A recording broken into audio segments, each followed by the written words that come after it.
রয়েছি রংপুরের যে সেনপাড়া এলাকা রয়েছে, এখানে যিনি জাতীয় পার্টির চেয়ারম্যান জি.এম. কাদের, তার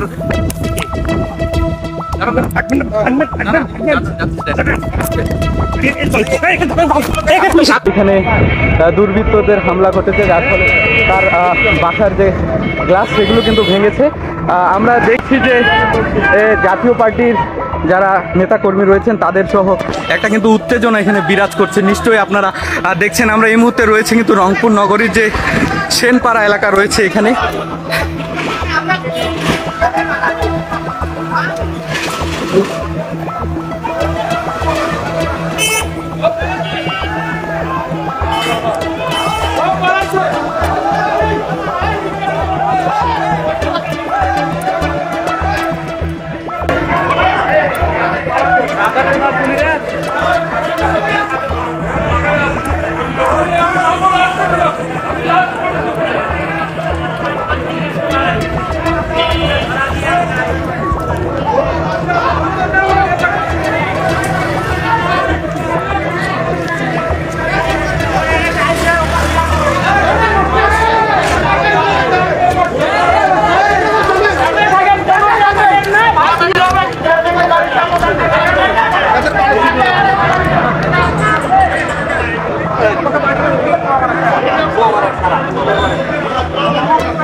দর্শক, নিশ্চয়ই আপনারা দেখছেন যে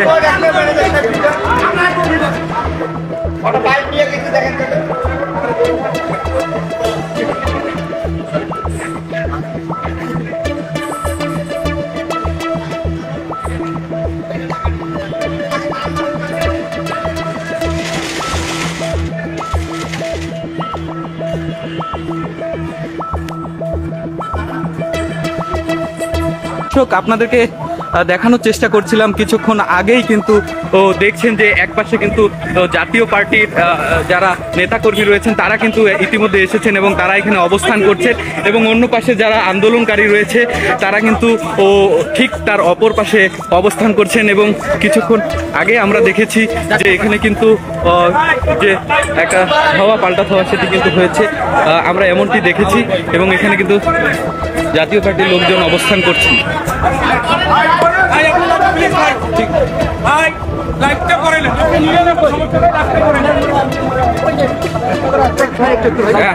এখানে জাতীয় পার্টির যিনি co chairman Mostafa, mayor Mostafa, তিনি রয়েছেন, আমরা একটু তার কাছে শুনবো। আমরা তো আসলাম পরে, কি দেখলেন? এখন দেখলাম যে আজকে ঢিলাঢিলি করছে। হ্যাঁ, তারপরে তোমার কোথায় ঢিলাঢিলি করতেছে? আপনাদের অবস্থা, আপনাদের ভূমিকা কি? আমাদের তো আমরা খবর তো আমরা এখন পাইলাম, আমরা তো কিছুক্ষণ আগে চলে আসলাম, সবাই তো দেখার জন্য আসলাম, হঠাৎ করে আটা করছে, এই জন্য আসলাম। আমরা দেখতেছি তারা করেছে এনসিপি, তাদের সঙ্গে আরো তাদের সম্ভাবনা আছে। কি হয়েছে এখানে? কি হয়েছে এখানে? হঠাৎ করে এখানে জি.এম. কাদের সাহেব আসছেন, আজকে এক বিয়ের দাওয়াতে যাবেন, সেই দাওয়াতে আসার কথা হয়তো বা ওনারা লিক আউট হয়েছে শুনছে, এই জন্য আতর্কিত এখানে আসে জি.এম. কাদের উপর। একটা জি.এম. কাদেরকে গ্রেপ্তার করতে হবে, জি.এম. কাদের এই সেই এইগুলা এই অবস্থা। আমরা তো হঠাৎ করে শুনলাম, হঠাৎ করে আসলাম। এখন আমাদের সবাই বসে আবার সিদ্ধান্ত নেওয়া। কি কি করছে তারা? মোটরসাইকেল কি কি ভাঙচুর করলো এবং এই হামলাটার কারণ কি? কারণ তো কিছু বুঝলাম না ভাই। কি কি ক্ষয়ক্ষতি করছে? কারণ হলো জি.এম. কাদেরকে গ্রেপ্তারের দাবি জানায়, এটা হলো মূল স্লোগান তাদের। তারপরে ওই মিছিল করে ওর হঠাৎ করে আসছে।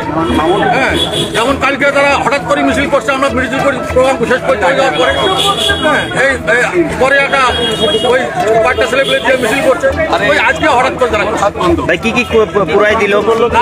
আমরা কেবল আসলাম, এটা আমরা বুঝতে পারবো।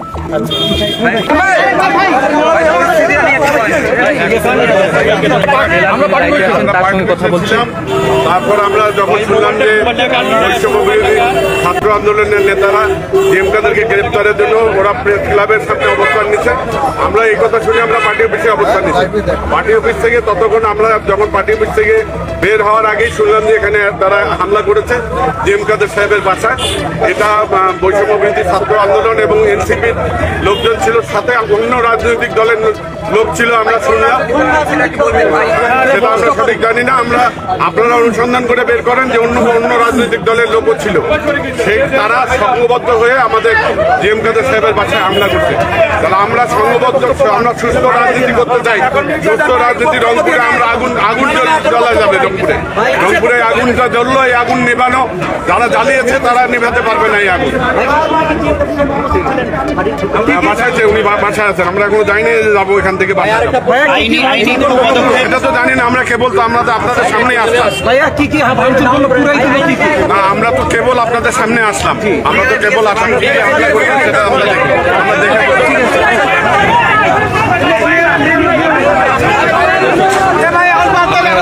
নিশ্চয়ই দেখছেন যে জাতীয় পার্টির যে নেতাকর্মীরা রয়েছেন তাদের অবস্থান রয়েছে ঠিক রংপুরের যে সেনপাড়া এলাকা রয়েছে, সেখানে জিএম কাদেরের যে নিজস্ব বাসা স্কাই ভিউ, সেই বাসায় কিন্তু বিভিন্ন স্লোগানে তারা এদিকে এগুচ্ছিলেন। ঠিক এর পরপরই কিন্তু আপনারা দেখছেন যে এরপরেই কিন্তু তাদের মাঝে একটু পাল্টা ধাওয়া সংঘর্ষের ঘটনা ঘটে এবং এই মুহূর্তে পরিস্থিতি কিন্তু অনেকটা থমথমে অবস্থায় রয়েছে।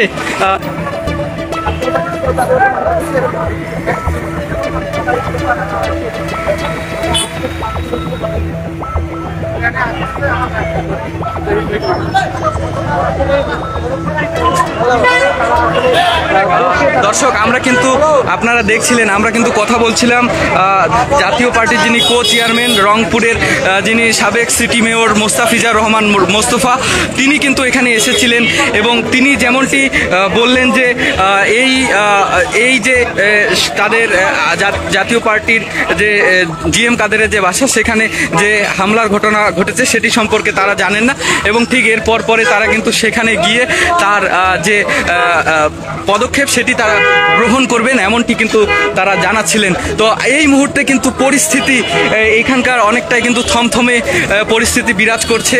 একদিকে কিন্তু জাতীয় পার্টির বিভিন্ন অঙ্গ সংগঠনের যে নেতা কর্মীরা রয়েছে তারা কিন্তু ইতিমধ্যে যে জিএম কাদের রয়েছেন তার যে স্কাই ভিউ বাসা রয়েছে সেখানে অবস্থান করছেন এবং অপরদিকে ঠিক গ্র্যান্ড হোটেল মোড়ে, রংপুরে যে গ্র্যান্ড হোটেল মোড় রয়েছে, এখানে কিন্তু অবস্থান করছেন যে শিক্ষার্থীরা।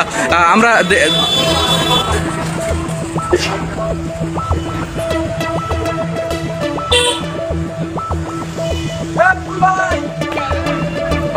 দর্শক, নিশ্চয়ই আপনারা দেখছেন যে এই মুহূর্তে আমরা কিন্তু জাতীয় পার্টির যে চেয়ারম্যান জিএম কাদের তার বাসায় কিন্তু একটু যদি আপনাদেরকে দেখানোর চেষ্টা করি এখান থেকে, নিশ্চয়ই দেখছেন যে ইতিমধ্যেই জাতীয় পার্টির বিভিন্ন অঙ্গ সংগঠনের যারা নেতাকর্মী রয়েছে তারা কিন্তু ইতিমধ্যে এখানে এসেছেন এবং তারা আজকে তাদের যে অবস্থান সেটি কিন্তু তারা করছেন এমনটি কিন্তু দেখছে এবং এই মুহূর্তে কিন্তু পরিস্থিতি অনেকটাই কিন্তু থমথমে পরিস্থিতি বিরাজ করছে।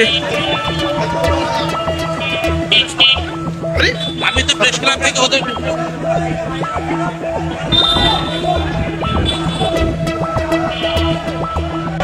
দর্শক দেখছেন যে এটি কিন্তু রংপুরে যে স্কাই ভিউ বাসা জিএম কাদেরের সেটি এবং এখানে নিশ্চয়ই দেখতে পাচ্ছেন যে হামলার কারণে যে তার বাসার যে জানালা সেগুলো কিন্তু ভেঙেছে এবং সেই জিএম কাদের নাম হোসেন মোহাম্মদ সেই সাথে আমরা দেখছি যে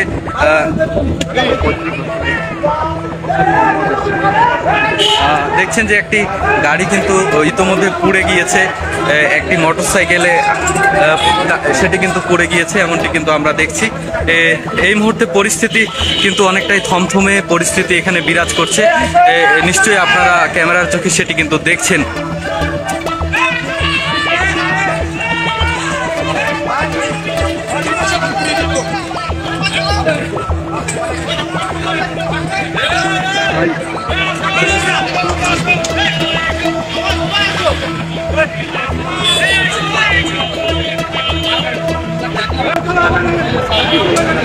দর্শক, একটি বিষয় যদি আপনাদেরকে আমি জানিয়ে রাখি যে এই স্কাই ভিউয়ের যে বাসাটি, সেই বাসাটিতে আজ কিন্তু বিকেলে জাতীয় পার্টির যিনি চেয়ারম্যান গোলাম মোহাম্মদ কাদের তিনি কিন্তু এসেছিলেন এবং সাংবাদিকদের সঙ্গেও তিনি কিন্তু কথা বলেছিলেন। ঠিক এর পরপরে কিন্তু জিএম কাদের এর রংপুরে অবস্থান কর্মসূচিকে কেন্দ্র করে যারা শিক্ষার্থী রয়েছেন তারা কিন্তু এখানে বিক্ষোভ কর্মসূচি করেন এবং বিক্ষোভ কর্মসূচিটি এক পর্যায়ে এই যে জিএম কাদেরের যে বাসাটি রয়েছে রংপুরের সেনপাড়া, এখানে আসলেই কিন্তু তারা একটি সংঘর্ষের ঘটনা ঘটে, এমনটি কিন্তু আমরা দেখতে পেয়েছি। এবং বর্তমান যদি পরিস্থিতি একটু জানিয়ে রাখি যে কাদের কিন্তু এখানেই রয়েছেন, এই তার যে এই বাসাটি রয়েছে মূলত এই বাসাটিতেই কিন্তু জিএম কাদের অবস্থান করছেন, এমনটি কিন্তু আমরা জানতে পেরেছি।